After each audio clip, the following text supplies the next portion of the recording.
जय जय सीताराम। पूछन जोगुन तनय तुम्हारे, पुरुष सिंह तिहु पुर उजियारे।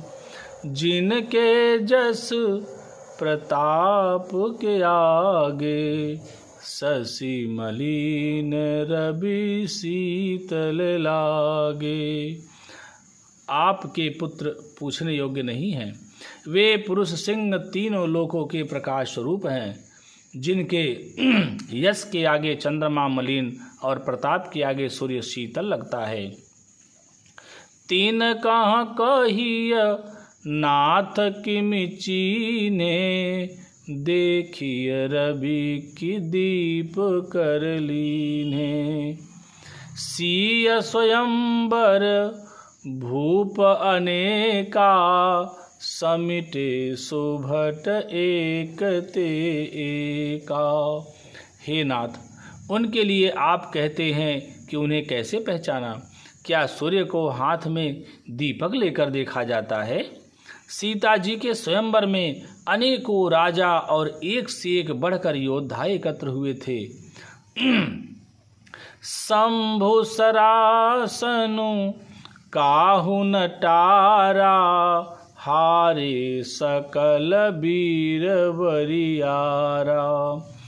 तीन लोक महा जे भट माने, सब कै सकति शंभु धनु भानी। परंतु शिव जी के धनुष को कोई भी नहीं हटा सका। सारे बलवान वीर हार गए। तीनों लोकों में जो वीरता के अभिमानी थे, शिव जी के धनुष ने सबकी शक्ति तोड़ दी। सकई उठाई सरासुर मेरु, सोही हारी गयऊ करि फेरू।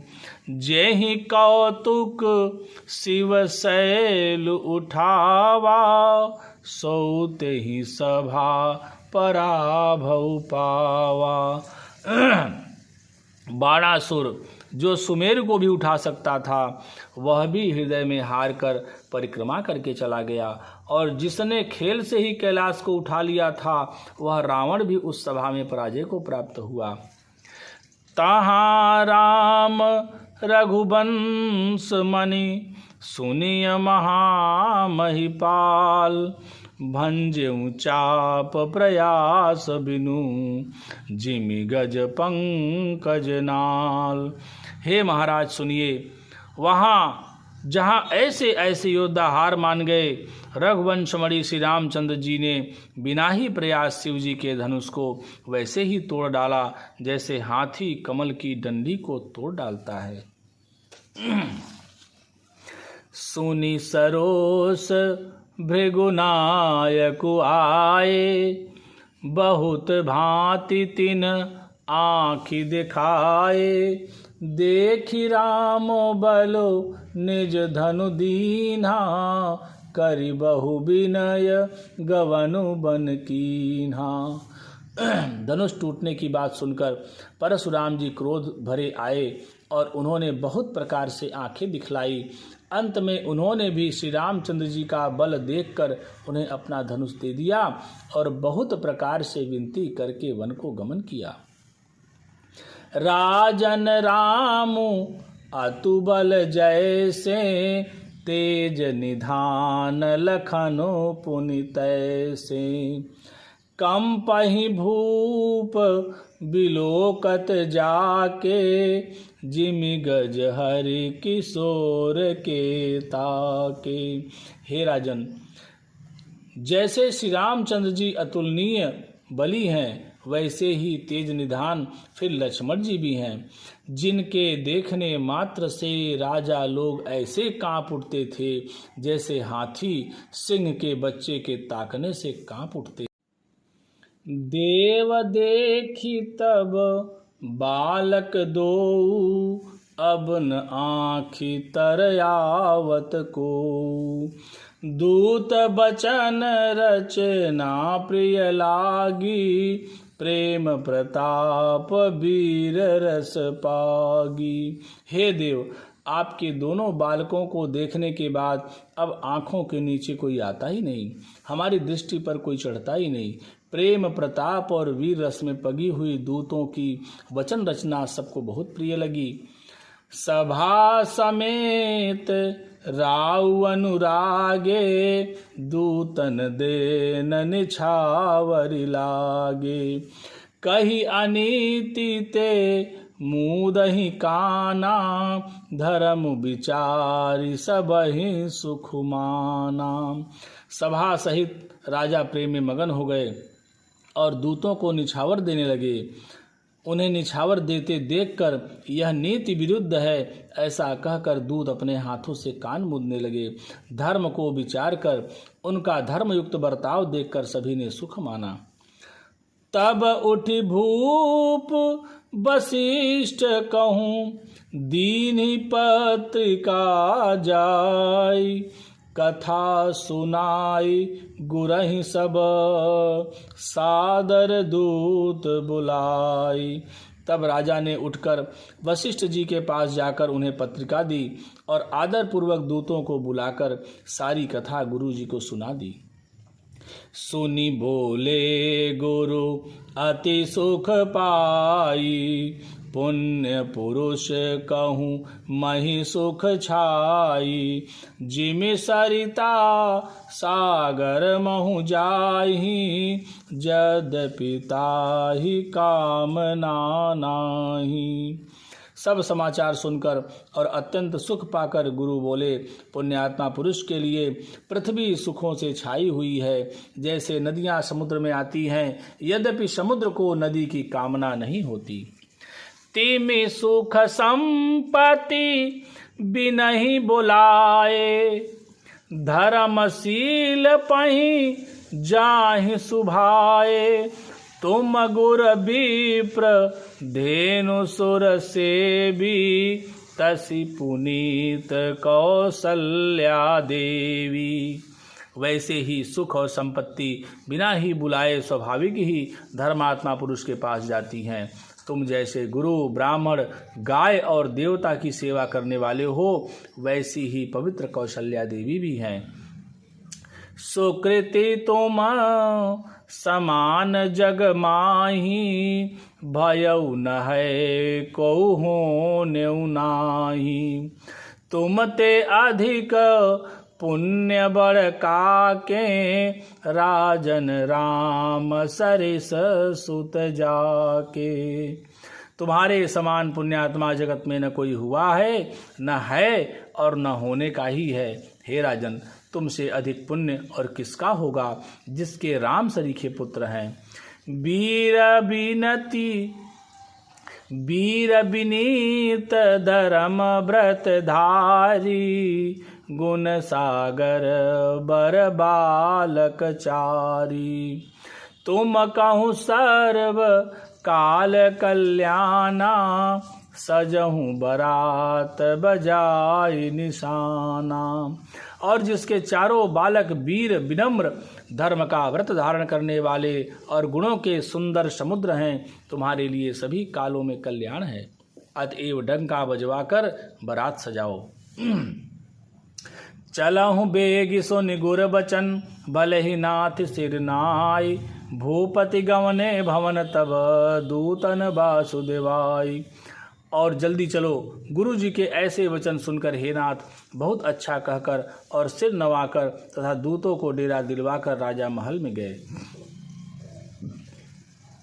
राजा सबुर निवास बुलाई, जनक पत्रिका बाची सुनाई। सुनि संदेशु सकल हर्षानि, अपर कथा सब भूप बखानी। राजा ने सारे रनिवास को बुलाकर जनक जी की पत्रिका बाँचकर सुनाई। समाचार सुनकर सब रानियां हर्ष से भर गई। राजा ने फिर दूसरी सब बातों का जो दूतों के मुख से सुनी थी वर्णन किया। प्रेम प्रफुल्लित राजहि रानी, मनहु सिखने सुनि बारिद बानी। मुदित आशीष देहि गुर नारी, अति आनंद मगन महतारी। प्रेम में प्रफुल्लित हुई रानियां ऐसे सुशोभित हो रही हैं जैसे मोरनी बादलों की गरज सुनकर प्रफुल्लित होती है। बड़ी बूढ़ी स्त्रियां प्रसन्न होकर आशीर्वाद दे रही हैं। माताएं अत्यंत आनंद में मगन हैं। लेहि परस पर अति प्रिय पाती, हृदय लगाई जुड़ावई छाती। राम लखन कै कीरति करनी, बारहि बार भूप बर बरनी। उस अत्यंत प्रिय पत्रिका को आपस में लेकर सब हृदय से लगाकर छाती शीतल करती हैं। राजाओं में श्रेष्ठ दशरथ जी ने श्री राम लक्ष्मण की कीर्ति और करनी का बारंबार वर्णन किया। मुनि प्रसाद कही द्वार सिधाए, रानिन तब मही देव बुलाए। दिए दान आनंद समेता, चले विप्र बर आशीष देता। यह सब मुनि की कृपा है। ऐसा कहकर वे बाहर चले आए। तब रानियों ने ब्राह्मणों को बुलाया और आनंद सहित उन्हें दान दिए। श्रेष्ठ ब्राह्मण आशीर्वाद देते हुए चले। जाचक लिए हकारी, दीन निछावर कोटि विधि। चिरु जीवहु सुत चारि, चक्रवर्ती दशरथ के। फिर भिक्षुकों को बुलवाकर करोड़ों प्रकार की निछावरें उनको दी। चक्रवर्ती महाराज दशरथ के चारों पुत्र चिरंजीवी हों। कहत चले पहिरे पटनाना, हरसि हने गह गहे निशाना। समाचार सब लोगन पाए, लागे घर घर होन बधाए। यूँ कहते हुए वे अनेक प्रकार के सुंदर वस्त्र पहन कर चले। आनंदित होकर नगाड़े वालों ने बड़े जोर से नगाड़ों पर चोट लगाई। सब लोगों ने जब यह समाचार पाया तब घर घर बधावे होने लगे। भुवन चारि दस भराऊ छाऊ, जनक सुता रघुबीर बियाहू। सुन शुभ कथा लोग अनुरागे, मग गृह गली सवारन लागे। 14 लोकों में उत्साह भर गया कि जानकी जी और श्री रघुनाथ जी का विवाह होगा। यह शुभ समाचार पाकर लोग प्रेम मगन हो गए और रास्ते, घर तथा गलियां सजाने लगे। यद्यपि अवध सदैव सुहावनी, रामपुरी मंगलमय पावनी। तदपि प्रीति कै प्रीति सुहाई, मंगल रचना रचे बनाई। यद्यपि अयोध्या सदा सुहावनी है क्योंकि वह श्री राम जी की मंगलमयी पवित्र पुरी है, तथापि प्रीति पर प्रीति होने से वह सुंदर मंगल रचना से सजाई गई। ध्वज पताक पट चामर चारु, छावा परम विचित्र बजारू। कनक कलश तोरण मणि जाला, हरद दूब ददिया छत माला। ध्वजा, पताका, पर्दे और सुंदर चमरों से सारा बाजार बहुत ही अनूठा छाया हुआ है। सोने के कलश, तोरण, मणियों की झालरें, हल्दी, दूब, दही, अक्षत और मालाओं से मंगलमय निज निज भवन, लोगन रचे बनाए। बीथी सींची चतुर सम, चौके चारों पुराई। लोगों ने अपने अपने घरों को सजाकर मंगलमय बना लिया। गलियों को चतुर सम से सींचा और द्वारों पर सुंदर चौक पुराए। चंदन, केसर, कस्तूरी और कपूर से बने हुए एक सुगंधित द्रव्य को चतुरसम कहते हैं। जहाँ तहाँ जूथ जूथ मिली भामिनी, सजी नव सप्त सकल दुति दामिनी। विदु बदनी मृग सावक लोचनी, निज स्वरूप रति मानु विमोचनी। बिजली की सी कांति वाली, चंद्रमुखी, हरिण के बच्चे के से नेत्र वाली और अपने सुंदर रूप से कामदेव की स्त्री, रति के अभिमान को छुड़ाने वाली सुहागिनी स्त्रियां सभी 16 श्रृंगार सजकर जहां तहां झुंड की झुंड मिलकर गावहि मंगल मंजुल बानी, सुन कलरव कलकंठिल जानी। भूप भवन किमि जाई बखाना, विश्व विमोहन रचेउ बिताना। मनोहर वाणी से मंगल गीत गा रही हैं, जिनके सुंदर स्वर को सुनकर कोयलें भी लजा जाती हैं। राजमहल का वर्णन कैसे किया जाए, जहाँ विश्व को विमोहित करने वाला मंडप बनाया गया है। मंगल द्रव्य मनोहर नाना, राजत बाजत विपुल निशाना। कतहु बिरिद बंदी उच्चरहि, कतहु वेद धुनि भूषुर करहि। अनेकों प्रकार के मनोहर मांगलिक पदार्थ शोभित हो रहे हैं और बहुत से नगाड़े बज रहे हैं। कहीं भाट बिरुदावली का उच्चारण कर रहे हैं और कहीं ब्राह्मण वेद ध्वनि कर रहे हैं।